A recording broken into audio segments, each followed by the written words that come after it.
The webbed basement. The Johnson family had just moved into their new home, a spacious house with a large basement. As they unpacked their belongings, they noticed that the basement was unusually webbed, as if it had been neglected for years. They assumed it was just an old storage area and didn't think much of it. However, as the days passed, strange sounds began to emanate from the basement at night. It sounded like skittering, like the sound of tiny legs crawling across the floor. Mrs. Johnson tried to ignore it, but her children were terrified and begged her to investigate. One evening, after dinner, Mr. Johnson decided to go down and take a look for himself. Armed with a flashlight, he descended into the dark and musty basement. At first, he didn't see anything out of the ordinary, but then he heard a faint rustling sound, and his heart began to race. Suddenly, he felt something brush against his leg, and he shone his flashlight down to see a massive, hairy spider staring back at him. It was the size of a small dog, with 8 long legs and sharp, glistening fangs. Mr. Johnson tried to run, but the spider was too fast. It pounced on him, biting into his flesh with its razor-sharp fangs. The family never saw Mr. Johnson again. They searched the basement, but all they found were more of the giant spiders lurking in the shadows. They realized too late that the house was built on an ancient burial ground, and the spiders were the spirits of the dead come back to seek revenge. From that day on, the family was haunted by the sound of the spiders skittering across the basement floor, a constant reminder of the danger that lurked beneath their feet. They never went down to the basement again, and they lived in fear of the giant spiders that had claimed their father's life. Before we go on with the stories, I remind you to subscribe and like the video to support the channel.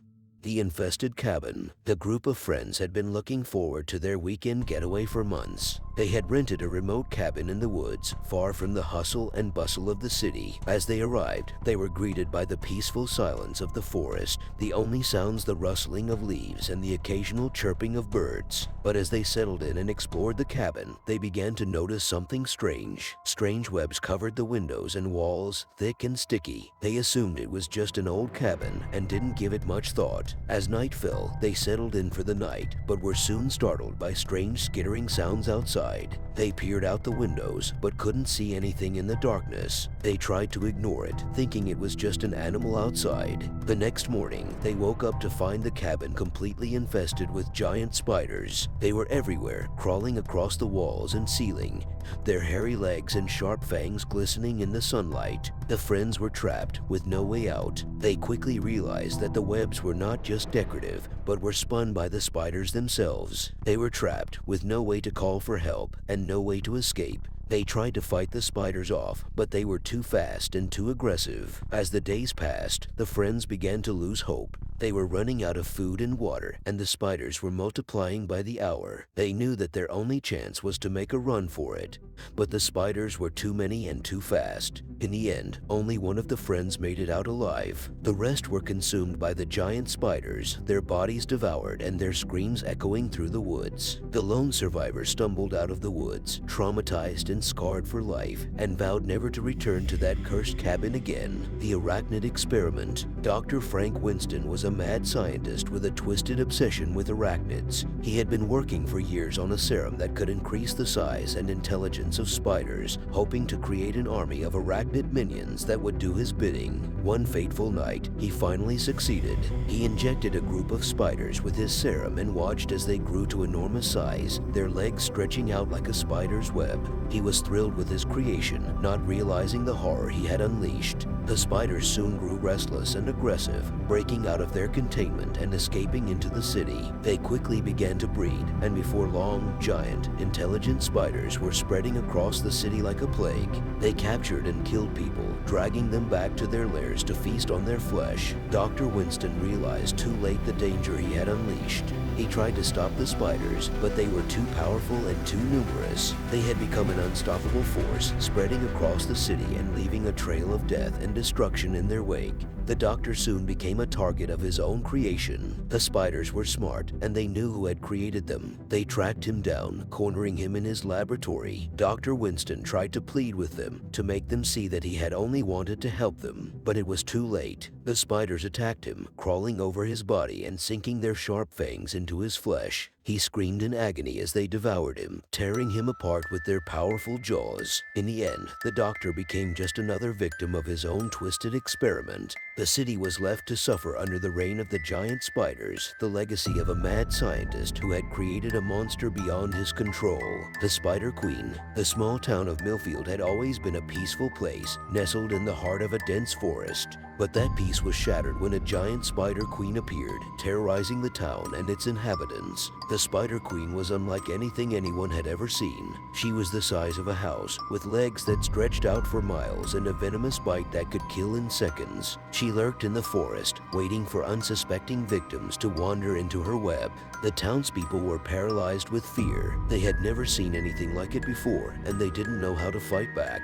But one day, a group of hunters decided to take matters into their own hands. They ventured into the forest, armed with guns and explosives, determined to take down the Spider Queen. But the Spider Queen was too smart and too powerful. She knew they were coming, and she was ready for them. The hunters were no match for the Spider Queen. She spun her web around them, trapping them in her lair. They fought back with all their might, firing their guns and setting off their explosives, but it was no use. The Spider Queen was too powerful. One by one, the hunters were killed. Their screams echoed through the forest as the Spider Queen devoured them one by one. The townspeople watched in horror as their would-be saviors were consumed by the giant spider. In the end, the Spider Queen continued to reign over the town. She was too powerful, too smart, and too cunning. The people of Millfield were left to live in fear, knowing that the Spider Queen was out there, lurking in the shadows, waiting for her next victim. The arachnophobia cure. John had always been deathly afraid of spiders. Even the smallest of them sent him into a panic. He tried everything to overcome his fear, from therapy to medication, but nothing seemed to work. Then he heard about a radical new therapy that promised to cure him once and for all. The therapy involved being placed in a room with a giant spider and forced to face his fear head-on. It sounded terrifying, but John was desperate.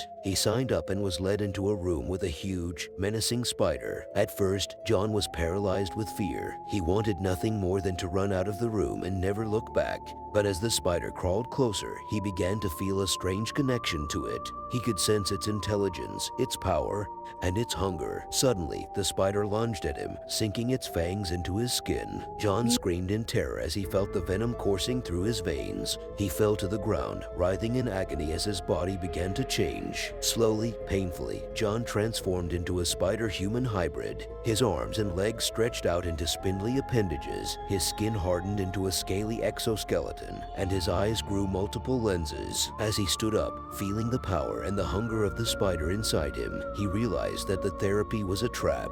The spider had injected him with a venom that had turned him into its loyal servant. John became the spider's right-hand man, helping it capture and kill more victims. He watched as his body became more and more spider-like, his humanity slipping away with each passing day. In the end, John was nothing more than a shell of his former self. He had become a monster, a slave to the spider's will. And as the spider continued to wreak havoc, John knew that he was responsible for all of it. The haunted spider sanctuary. The abandoned spider sanctuary in the woods had always intrigued the locals. The sanctuary was once a hub of activity where rare and exotic spiders were housed and studied. But after a deadly spider outbreak that claimed the lives of many staff members and visitors, the sanctuary was shut down and left abandoned for years. One group of friends decided to explore the abandoned sanctuary, hoping to uncover some hidden secrets. They made their way through the dark and creepy tunnels, feeling the hairs on the back of their necks stand up as they heard strange noises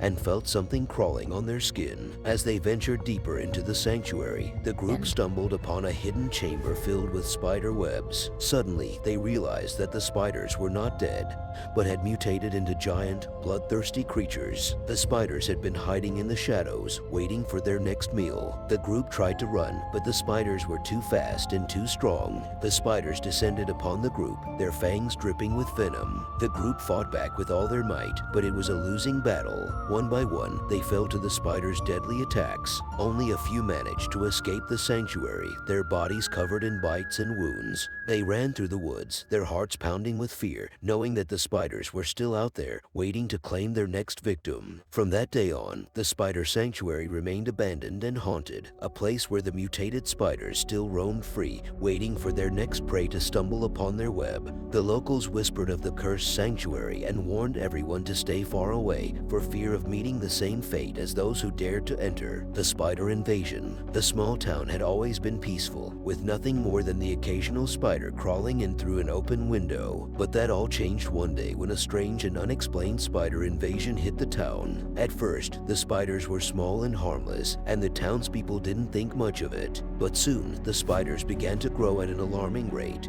becoming bigger and more aggressive with each passing day. They were everywhere, crawling in the streets, in the homes, and even in the people's beds. The townspeople tried to fight back, but it was no use. The spiders were too powerful, and their venom was deadly. The town was quickly overrun, and the survivors were forced to flee for their lives. As they ran, they saw the town being consumed by the spiders, their webs stretching across the buildings and blocking out the sun. They could hear the spiders scurrying behind them, their 8 legs clattering on the ground as they closed in for the kill. The survivors soon realized that they were not alone in their flight. Other towns were being overrun by the spider invasion, and the spiders were growing stronger and more intelligent with each passing day. The survivors knew that they had to find a way to stop the spider invasion before it was too late. But how could they fight an enemy that was so powerful and so numerous? As they continued to run for their lives, the survivors could only hope that someone, somewhere, would find a way to defeat the spider invasion before it was too late. The giant spider experiment. In a top-secret laboratory, a team of scientists worked tirelessly to create a new solution for the world's growing food shortage problem.